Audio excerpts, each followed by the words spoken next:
PM Najib Razak today said that the Malaysian government has been prudent in its spending, according to a Bernama report, and that it hasn't been extravagant in its expenditure.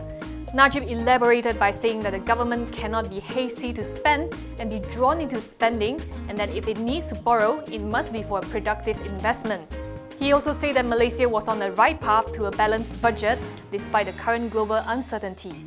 Najib also said that the government would ensure the country's debt level as a percentage of GDP would remain below 55%. In 2016, the nation's debt level stood at 52.6% of GDP.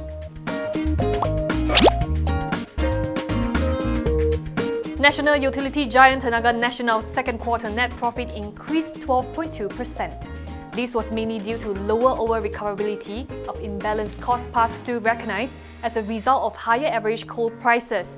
Net profit stood at 1.5 billion ringgit compared with 1.3 billion a year earlier. Revenue was 6.4% higher at 11.2 billion ringgit from 10.5 billion in 2016. Tenaga announced an interim single-tier dividend of 17 cents per share. It says given the prospect of higher global commodity prices and the impact of exchange rate volatility, it remains cautious on the group's prospects for FY17.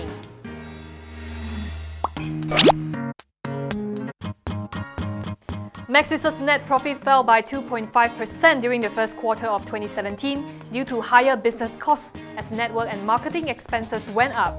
Earnings came in at 505 million ringgit compared to 518 million a year ago. Revenue, however, inched up by 0.8% to 2.16 billion ringgit as service income ARPU increased.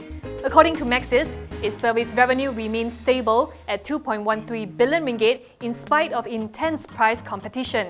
Blended ARPU, which include users in the postpaid, prepaid and wireless broadband segments, rose from 55 ringgit to 57 ringgit. For the year ahead, the group is expecting its service revenue, absolute EBITDA and base capex to remain at similar levels to FY16. Its chief Morten Lundell said it had been a steady quarter for the company. He added that 2017 would be an important year for the telco and it would be going all out digital to create unmatched customer experiences.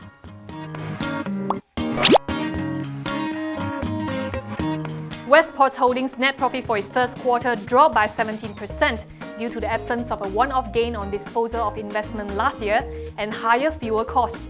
Net profit clocked in at 140.9 million ringgit compared with 171.1 million ringgit a year ago. In contrast, revenue rose by 12% to 520.9 million from 464.7 million. During the quarter, container throughput increased by marginal 1% to 2.43 million TEUs, driven by transshipment and indigenous boxes. Conventional throughput rose by 8% to 2.8 million tonnes from last year due to higher liquid bulk cargo handled. In the months ahead, Westports is aiming to maintain a similar container throughput for 2017 that it saw in 2016 due to changing market conditions. CEO Ruben Emil Nanalingam says the realignment in the container shipping industry has resulted in a lower number of clients but significantly larger alliances. As these larger alliances optimize their network, they will also influence the total number of containers.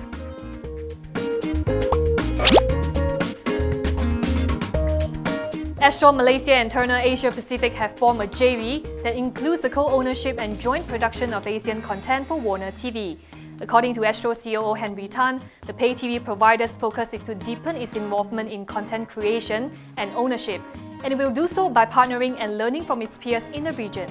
Tan says that together with Turner, they will co-develop Asian content for global distribution and raise the bar for better quality Asian content, as well as allow Astro to participate in the revenue distribution generated from Warner TV in the region.